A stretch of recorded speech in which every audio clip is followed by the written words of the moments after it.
Bigfoot, undisputedly the world's most entertaining cryptid. Join the Reverend Jeff Kelly and your old pal Wes as they discuss the best and worst the media has to offer. Movies, books, TV shows, commercials, all on Bigfoot Entertainment Weekly.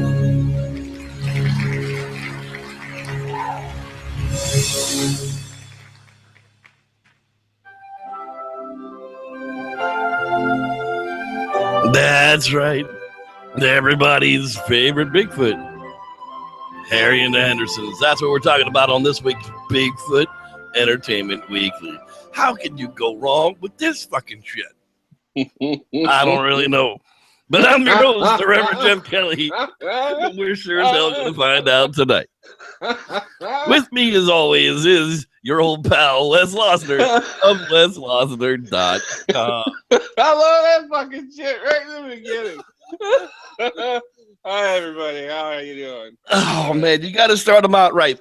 Chase the ones away that you don't want to see in the first place, and we'll find y'all later on. This is adults talking about Bigfoot movie reviews, and it's not for your 8-year-old kids. So get out your headphones and listen to this fucking shit, because it's probably pretty funny by the time we're all said and done. Tonight we're talking about Harry and the Hendersons, 1987. My goodness, that was a long-ass time ago. However, I would have to say, up until this point, it probably was the most detailed Bigfoot suit that we've ever seen on film. Moving face, animatronics and all, I don't think we've had another Sasquatch that's really held up to the specs of Harry and the Henderson. Now, I saw it in the movie theater. I mean, I was, teenagers. Like, oh, hell yeah, we're going to go see Harry and the Henderson. I don't care. You don't have to like me. I'm going by myself if I have to. Hell no, the theater was packed on a Friday night trying to watch Harry and the Hendersons. And I remember the first time I saw Harry come out on screen, I was like, yeah, that's a Bigfoot. What about you, man? What was your first feelings the first time you saw Harry up on screen? Man, I was a kid. I'd have to ask my parents if they took me to see it in the theater. You were like, what, 6? I was about, 5 years old, yeah. Oh, you would have a memory of that if you really had gone to the theater to see it at 5. Yeah, so your parents probably skipped it till it came out on video. Yeah, I don't remember a whole lot back then, but I remember it all through my childhood, and then I remember it a lot, because that was what I always would like. Once my uncle had his thing, I was always like, did it look like Harry? Right. Because you grew up like going, oh fuck yeah, that's dope, because Harry's a dope looking Bigfoot, but everyone that has seen it tells me that he's way off. Yeah, well, that's he's way off.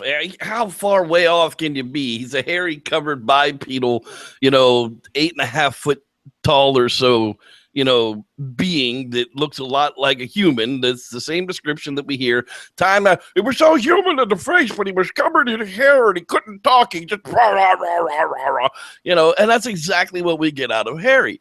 Now, the one thing that I started out with this week, started looking into some of the behind the scenes stuff with what it actually takes to put Harry's facial expressions together. We have a bunch of muscles in our face that we use to smile and frown and do all kind of crazy shit with our face. Well, Harry had, for the first time ever, wireless animatronics in his face, and they were actually able to make all of those types of expressions with it.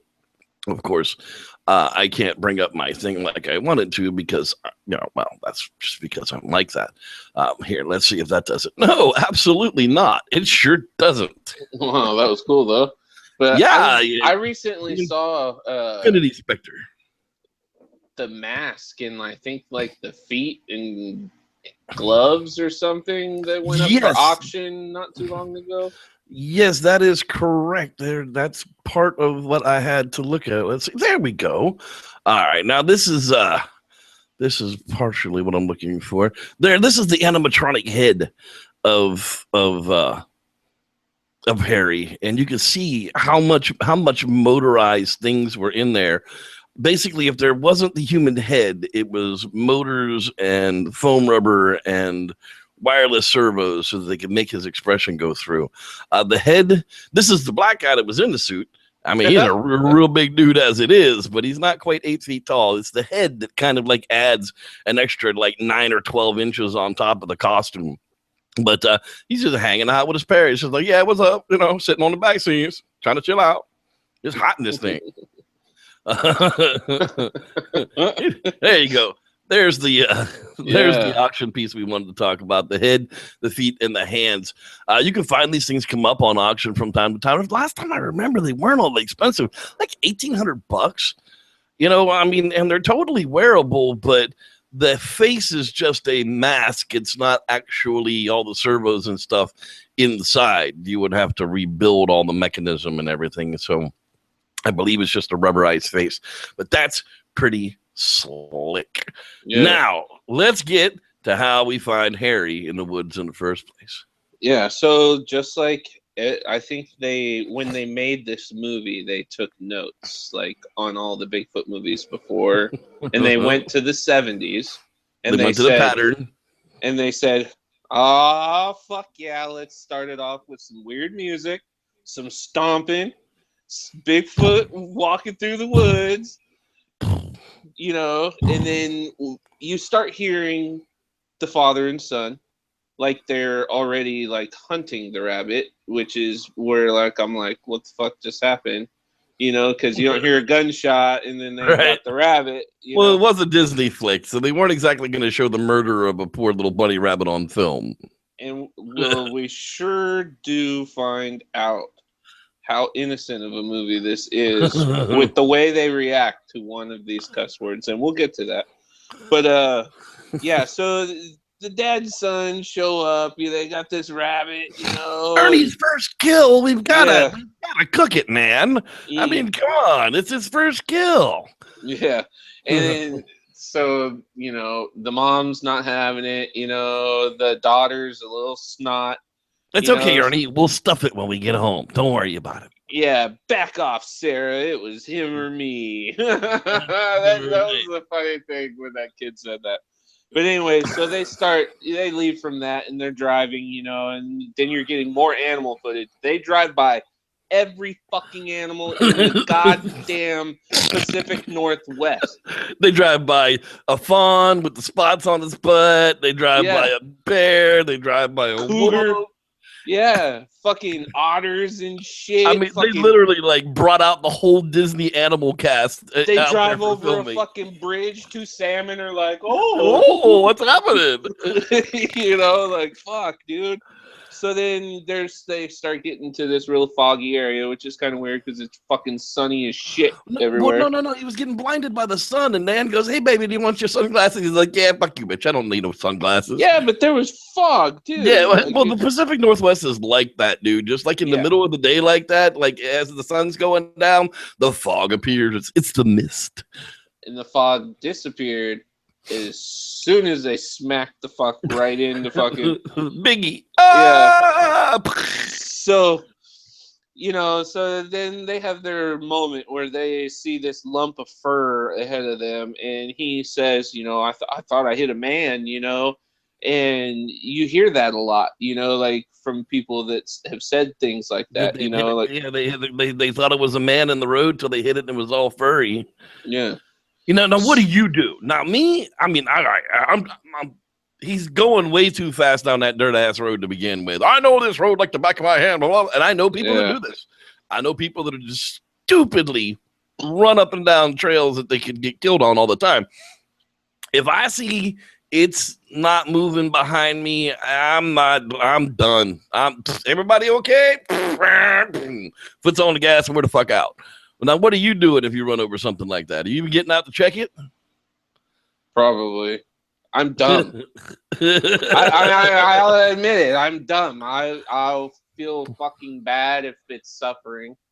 You know. See, I've seen way too many, like, you know, grizzly bear movies and, you know, wolf movies where you think it's dead and you get right up on it and they like lunge forward and rip out your larynx and shit. Well, so I'm not falling for that. I'm just not falling for that. Ready with the blade, ready to stick that mug, you know. But I don't know. Like, I would probably check on it. What If does it Dad wasn't- say? Nan, Ernie, get my gun. Yeah. And he ended up, getting a bad look from his wife because he told her that he didn't bring that gun. Yeah, But he that's when you lied. hear Ernie say the first cuss word of the movie, and he says, Holy This- shit. And then the dad looks at him and goes, well, no, Ernie, that's okay. I was kind of looking for the right words myself.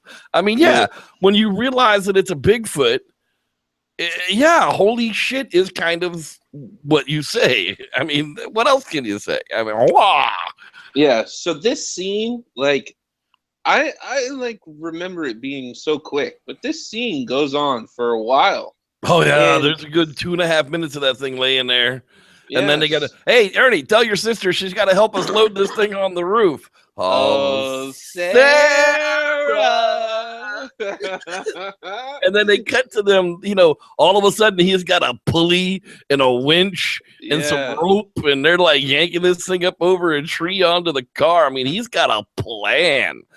I don't know what he was planning on bringing home, a moose. I don't think there are moose outside of town in Seattle, but, maybe I'm wrong. Yeah, so he starts driving off, and they're talking about it and everything, and then Harry ends up waking up and freaks out. Yeah, dude, right on the glass, dude. That was awesome. And so he hits the brakes. Harry goes flying. He didn't have him tied down very well. I mean, seriously, dude, I don't care how hard you hit the brakes. Whatever you got on the roof should not go flying off. Yeah, so he flies and rolls, and so then they have the scene again where they have to go out there and do it. All right, Ernie, get my gun. Yeah, so they repeat it again. They end up getting him right back on the roof because this time he swears he's dead. He's got no pulse. I've checked his wrist and his neck, and he's dead. So let's do it again. I think Nan should have put her foot down and been just like, no, honey, we tried this once. The poor thing, you think it's dead. Let's just let it wake up somewhere the fuck else, okay? We've done this once. Yeah. But no, Pop's got to take it home. Oh. So they end up taking it home and everything, and then this is when they introduce the dickhead of the movie, and that's Jacques Lafleur or whatever. Jacques Lafleur. Yeah, so he's like freaking. Now I've talked to people in the Bigfoot world who've been around it since then, who swear that Jacques Lafleur is actually modeled after Rene Dehenden. Now, because Dehenden was a Swede, Jacques Lafleur was a Frenchman, so I don't see a real connection there, but that's what they say. They also say that the old professor we're gonna get to meet in just a little while is based on Grover Krantz. It's full of shit. That's what this is. Well, so then like. They show old Lafleur, and he's like this ninja commando going through the woods, and he's finding this hair, and he's smelling it, tasting it, smelling it, spitting, tasting it. He was a fucking weirdo. It's a real Sasquatch hair, I tell you. Yeah, so then he finds, the George Henderson's license plate, so then what's happening. Freedom of Information Act, 1972. The hippies finally got something right, according to White Goodman on Dodgeball, anyhow. So at like about 5:38 a.m., George wakes up hearing a noise, and actually no, not hearing a noise, just going to wake up to check on Harry on the car and shit.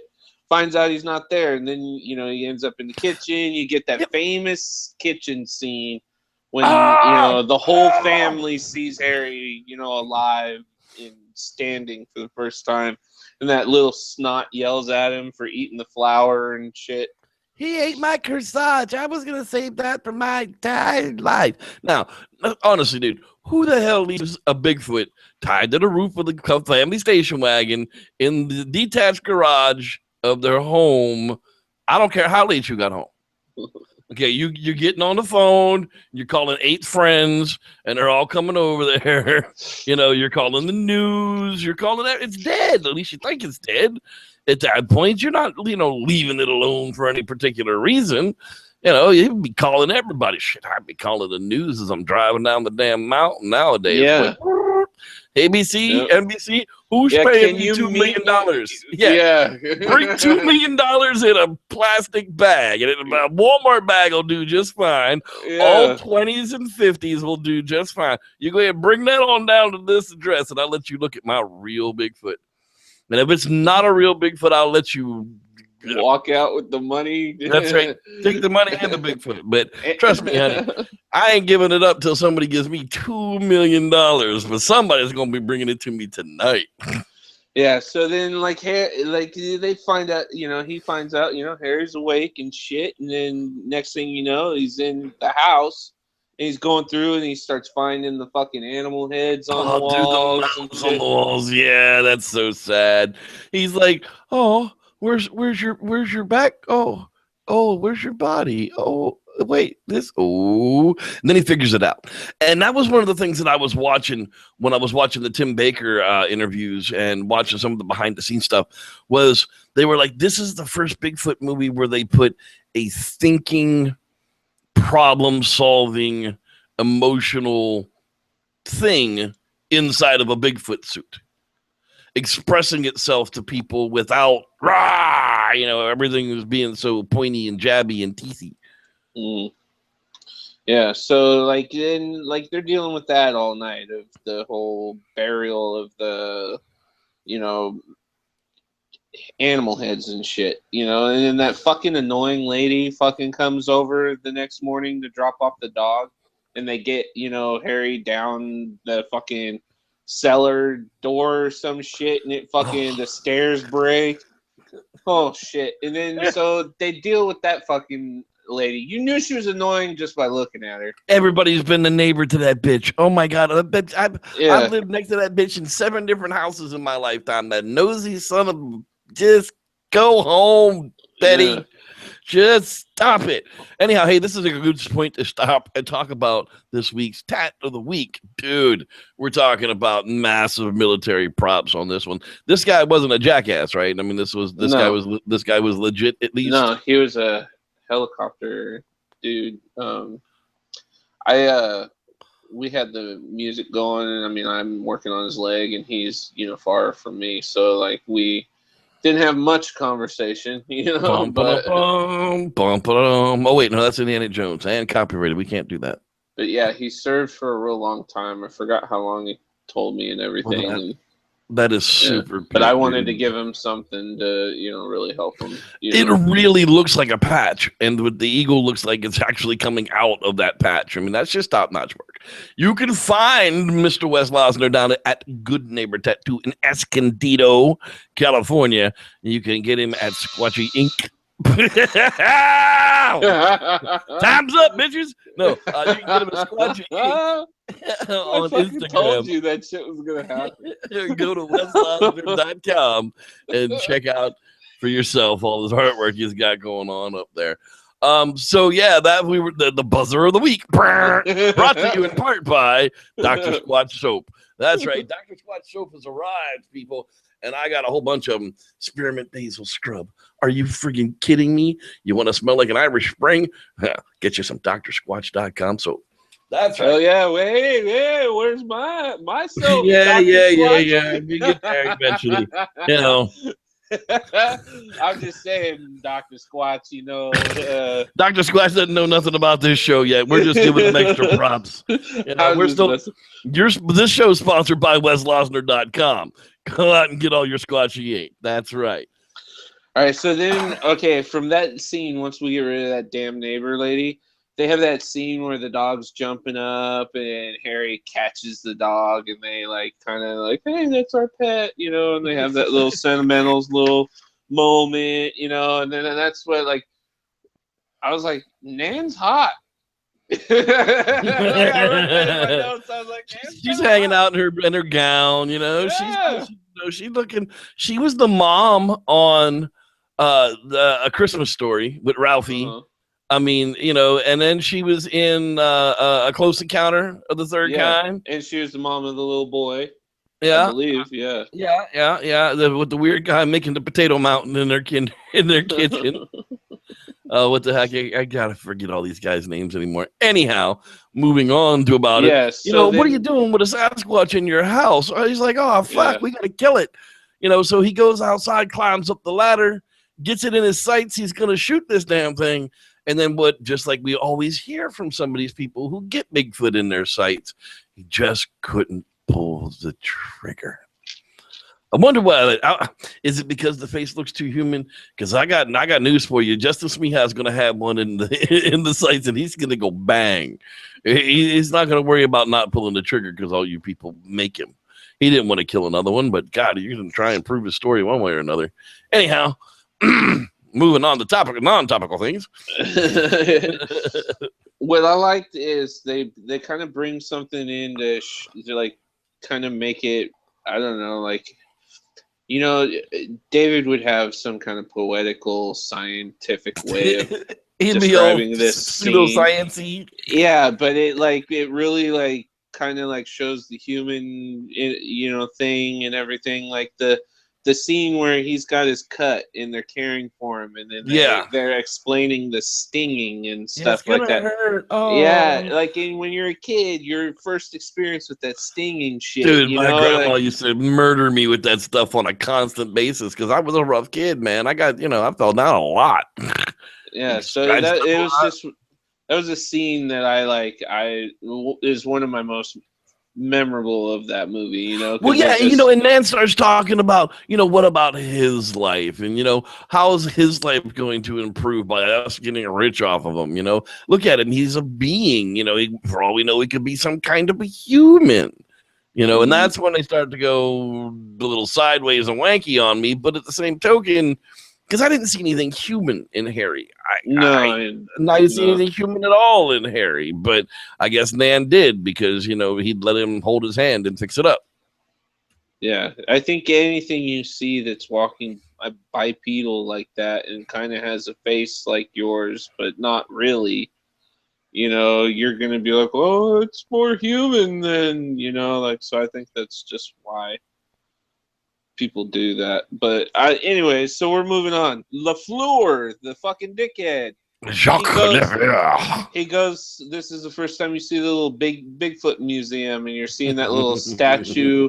Man, wouldn't that be some prop shit like to buy, like that actual like sculpture of the dogs and the Biggie, with all the hair hanging out of it. Yeah. The only difference between these hairs and these hairs, I get a bucket strand for mine. Yeah, it reminds me of, never mind, I'm even going to go there. We're going to move right along. That's right. So then you move to the scene where George is, I'm trying not to always say what's their name. I'm trying to fucking say their names. So George Henderson, right, is teaching Harry to fucking sit. And he goes to show Nan, and then I guess it all went ape shit, and fucking Harry's just fucking smashing everything he fucking sits on. I don't know how he doesn't fucking get something stuck up his ass. Splinter up his asshole or something. Yeah, I mean, it's like, wow. But there was a moment between him and George that was a real thinking moment when Harry kind of looked at him and just smiled because, George was holding the sugar cube from him until he sat right. And he's like, yeah, I'll show you how to sit right, motherfucker. You're going to give me that sugar cube now, ain't you? So then the funny scene where, you get little Ernest or whatever the fuck. Little Ernie. Yeah, the little shit. He comes running out and he's telling the parents to come look. And Harry, look, this is awesome. Come look at this. Harry's chilling on the lazy boy watching some show. It was Ronald Reagan and the Chimp.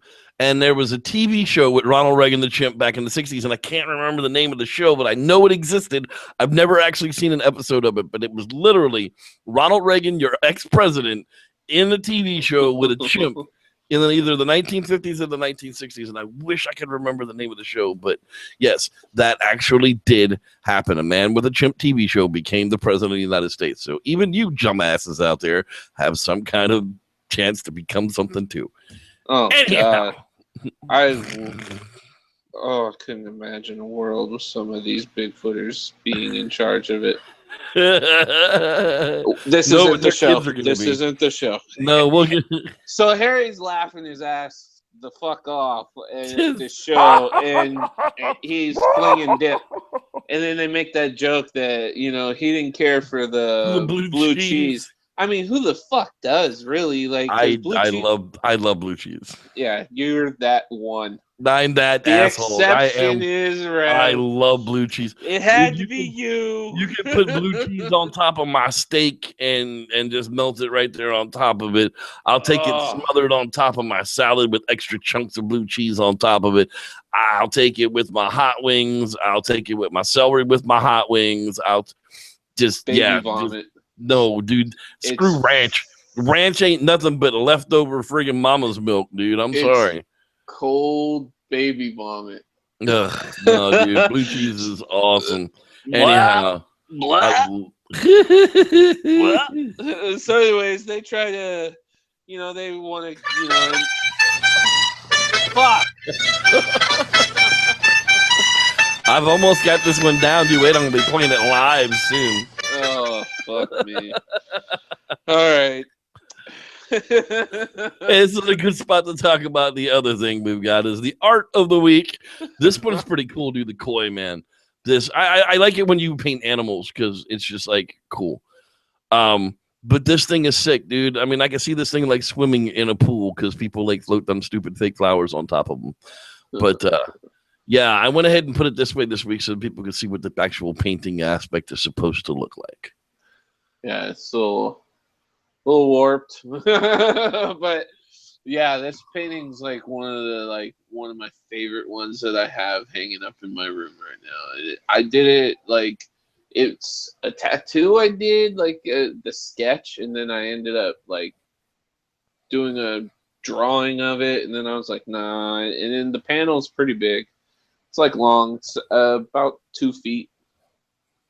I mean, it's a tall one. Wow, that's a big piece of art. Yep, yeah. You can check out all the art at weslosner.com. Anyhow, all right, let's go down to this thing and get this thing moving there, Chucks. Yeah, so let's see here. Where did we go? Oh, yeah, so they're getting ready to take Harry back, you know, and they have that scene where he's throwing the fish sandwiches in the car. And then the kid cries. Right. Yeah, you know, go away. This little kid. Like if I was the sibling, like if I was the extra brother, you know, in that movie, and they just, you know, I'd be the brother that would remind this motherfucker, you know, that whole bullshit that happened in the city and fucked Harry's brain up, you know, that was because of you crying like a little bitch because you didn't want him to fucking go home. That's right.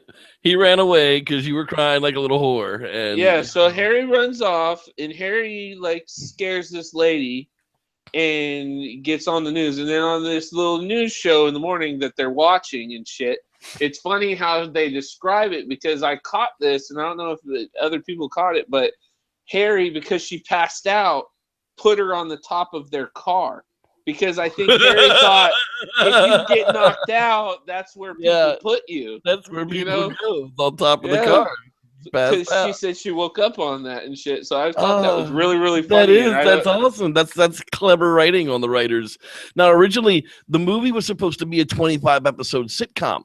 It was actually supposed to be a TV show. And they were like, no, this is a whole lot better than a TV show. And that's when they got Tim Baker involved and moved on to a movie script. Yeah, it was awesome. And then, so you get, you know, LaFleur goes to the gun shop where George works at, and the dad, you know, after LaFleur walks off after buying his big ass ammunition, 485 Magnums, like, holy fuck, dude, are you hunting water buffalo? Yeah. I mean, are you trying to blow holes in stumps the size of your car, and you need more than 20 of them? What yeah, would you take? We have bigger than that. I would just gonna say I would actually take the 500 Winchester. Yeah. I mean, yeah, I get what the dude wants, but dude, you don't need more than 20 rounds, brother. I can't shoot more than 3 of them before my freaking shoulder says F you. So if I can't get down to 3 shots, I'm done. Somebody else step up. So the dad explains who LaFleur was and how 20-something years ago he was the one that shot Claus, the big fucking bear that's in the gun store. And that was a bullshit too, because that was a grizzly bear, and there are no grizzly bears in Seattle. Well, So where's that one grizzly bear that was spotted in Washington or Oregon? that's Washington, not Oregon. Seattle. Yeah, see, Washington. Yeah, but that's way up north by the border of Canada. Okay, way up there. Seattle is way in the bottom of Washington. Okay, all right. Well, that's the importance of that is nothing compared to the librarian. Oh, that dude goes to fucking see. Oh my god, dude! I would like pimp slap that bitch. Oh my god, dude! Her hair. She had like the mullet, but like, what are those like? She looked like a troll doll. Yeah, I don't know how to fucking explain it. It's like she looked like her hair looked like those little fucking puffy balls that go on Christmas decorations, and then she had a mullet. And then she was rocking them big ass fucking. I just wow. Yeah. Try Myths and Legends down the stairs. Try to take the stairs. Children's books. Thanks a lot, bitch. I was waiting for the bitch because he was like, "Okay, thanks," and I was like, "Oh, come on. There's got to be a bitch coming behind that," but no. Yeah. So then George gets home and he explains, who he was looking up. He was, showing, Nan and everything. And then Nan says, "Hey, that guy came to the house. Yeah, what the hell? He was at the house today while you were at work. That dirty bastard. Yeah. And the kids are just like, Mom! Like, she just said, fuck, cunt, shit, fuck, piss, fart, motherfucker, or some shit. Like, I mean, Ernie was dropping the S-bomb like 2 minutes into the movie. Yeah, but bastard is. But Mom drops the bastard. Yeah, boy, that's bad news there. Yeah, no, Ernie, you're not a bastard. You were adopted. It's okay. Yeah. I asked my grandma once if I was adopted. She said, "Hell no, we won you at a powwow." My mom always tells me I was brought here. Dropped outside my door and begged to take care of whatever. But anyways, they go to that scene that makes everybody all sad where Harry's like looking at the mountain and he's caught in between. Oh yeah, he's over the overpass or by the freaking highway, by the super highway. It was like, oh, that's gonna suck ass for him if he goes out there.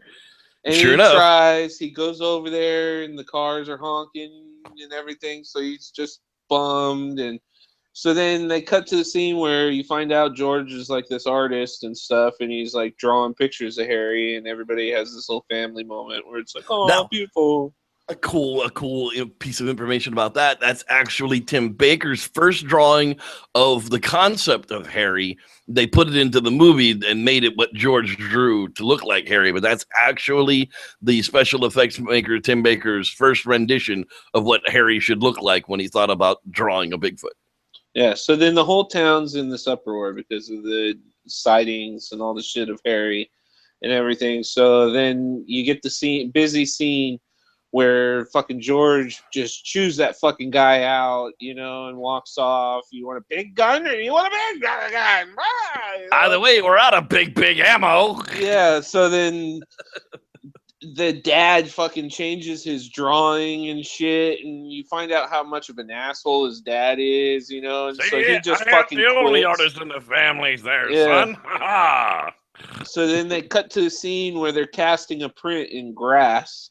There's that big ass footprint and everything. And then, it's news reporters and he fucking sees this bicyclist, and the guy's telling the story that he had fangs and rawr. And then he jumped out in front of me and scared me to death. It's like, actually, you probably saw him, scared yourself, pissed yourself, and then fell off your bicycle. Yes! He's just like, yeah. What happened? Fucking just nailed him. But yeah, so it makes that dude cry and everything on the news and everything. So then it gets nighttime, right? And then Harry's fucking walking the streets and he comes across this, like, I'm guessing a TV store because there was nothing but fucking TVs. And Harry sees George on the news and then has this moment like, oh, want to go back to George. Yeah, so then Help he me, just George. fucking busts the window, grabs the TV. He doesn't understand it's got to stay plugged in, so he's unplugging them all, fucking going Which is funny. crazy about it. Yeah, it's funny. And then the cops roll up, and he tosses a fucking TV at him and shit. Hell yeah, dude. F you, cop. And Sorry, then I I was like just watching it. straight out of Compton. It's all good. But so they just show George, and he's looking for Harry at night and shit, and so he starts going. And I started dying, but this is the first time, like, that you're really seeing people doing the howl to get the Bigfoot's attention, you know. So it's like it's a little something that, you know, in Biggie world or whatever, that, you know, Giving I paying don't- a little homage. yeah, you know. So then that's how he ends up, you know, like finding Harry and shit. But like LaFleur found him first, and then Yeah, he was Harry in a kind of like, dumpster. Dude. Dude, Harry was gonna bust the floor up, dude. I could see it. I mean, Harry was not using all of his strength. As big as he was, he should have been able to like ragdoll ragdoll snap that dude's neck. You know, yeah. just shake him a couple of times and watch his head pop off. So there's this whole scene. They fucking kind of crash the fucking truck. All the while, cops are like, seriously, They're running through the streets in a not dumpster. driving. Yeah, running, not driving. And so then these guys fucking, the dumpster falls off of the trash truck. Harry gets out. George and them get in the thing and drive off. LaFleur gets fucking arrested.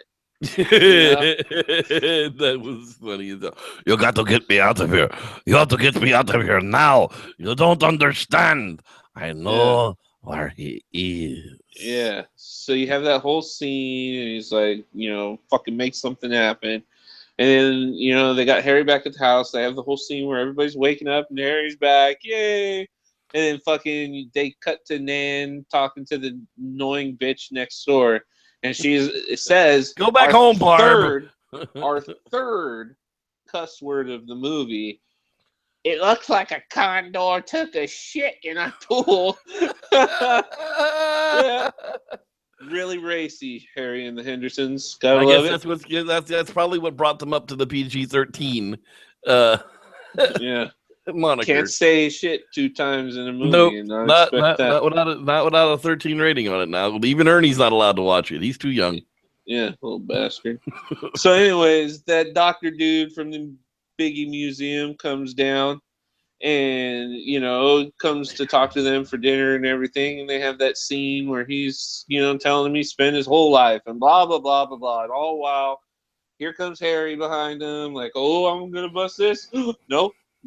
And then fucking has that scene where he's telling them there is no such thing. And everybody has a laugh. And then they tell him to turn around. And then he sees Biggie. Well, Harry. I'm so used to saying Biggie on this show. But anyways, he has that moment where, Yahoo! That was awesome. The amount of mechanics it took in the face to do that. There were 3 dudes off screen actually making the face do all that. Yes. I mean, that's just for all of our enjoyment. So then they, you know, talk about taking Harry home in the morning and all that and everything. And what's it called? Dude just like walks out. Yeah, he just walks out.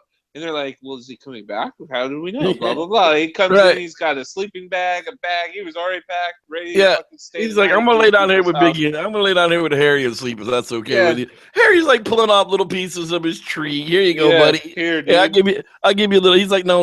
Just get your rest. Here, you want some ticks? You want some lice? Here. I mean, maybe he's going to be butt screwing him. I don't know, but. So then there's the car chase, and Biggie starts doing the siren. Dude, yeah, they cram Biggie up into the truck. They're running away. And what does LaDouche go do after they flatten his tires? He steals the Hendersons' car? Yeah. What a douche.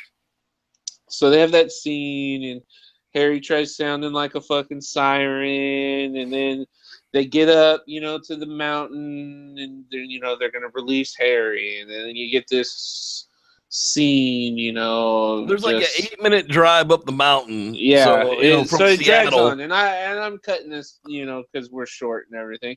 but there's a scene. They have this like where LaFleur pops up and everything else, and then like Harry doesn't want to leave. Harry Yeah. wants to stay, and he And doesn't then- understand, and he can't tell him why because he doesn't understand. So he smacks the piss out of him to get him to run away. And it's totally hurt his feelings. He's like, all right, motherfucker, fine. I'll go back to the woods then. F you. So then he was walking away upset, and then LaFleur and all that nonsense goes on, and then they all they seem to just have, hey, we got fucking all these footprints. Let's make fucking Well, whole they bunch had of dudes footprints from the museum, so they were already in the museum truck. So he just strapped them on their feet. Shoes, unless they just made. Well, they looked like they were just taped onto their regular shoes, is what they look like. But because I actually did look at that. Around. Yeah, they're all stomping around, leaving tracks to confuse the fuck out of the floor and all that shit. And then you have the scene where everybody's congregating together, and so then he's holding LaFleur, and then the dog scene. George is gonna kill him. George was gonna kill LaFleur. He's like, "You're gonna leave him alone. I'm not gonna let you." And he's just banging the crap out of his head into the car. I'm gonna beat because I'm gonna. And Biggie stops him. Yeah, he's like, no, and does the whole petting like the dogs. Yeah, and then freaking treats LaFleur like he's a dog. I was like, oh, it gets so cute. He thinks LaFleur's his pet. And so LaFleur starts to cry like a little bitch. Well, hey, you know what? If a Bigfoot was fucking me up, and then and then dude was fucking me up, I'd probably be crying too. Well, Jacques, what now? Yeah. Well, there's always luckiness. Yeah. And so then they set you up for a part two, yeah, but my favorite whole part of that scene there is when you see Harry start to walk out into the forest. Yeah. And then you realize that there's a bunch of other Sasquatch standing there the whole time, watching you. Yeah. And you didn't even realize it because they didn't move.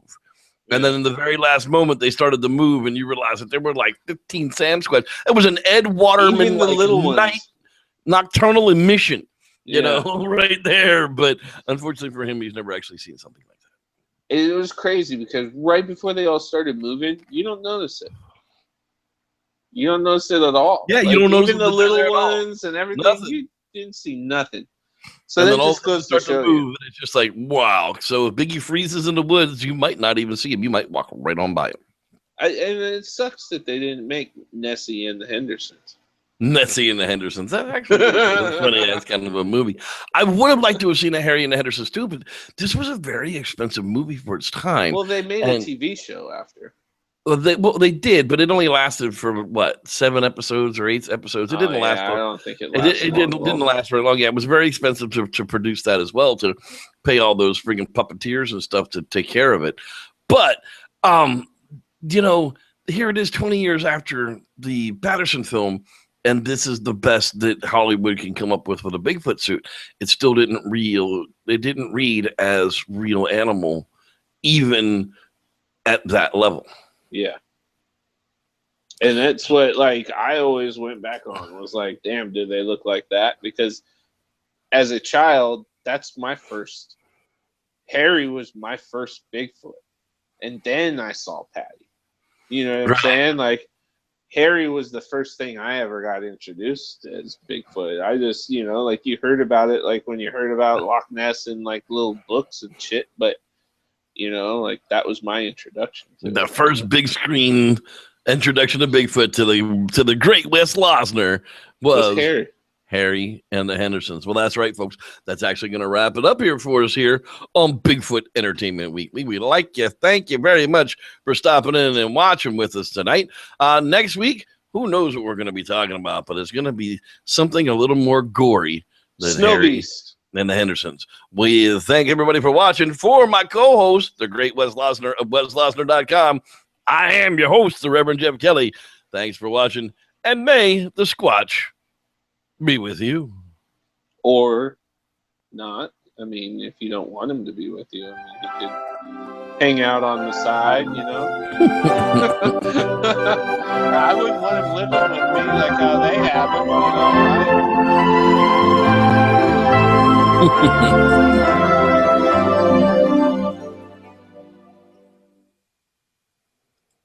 you That's not how it works. That's not how any of this works.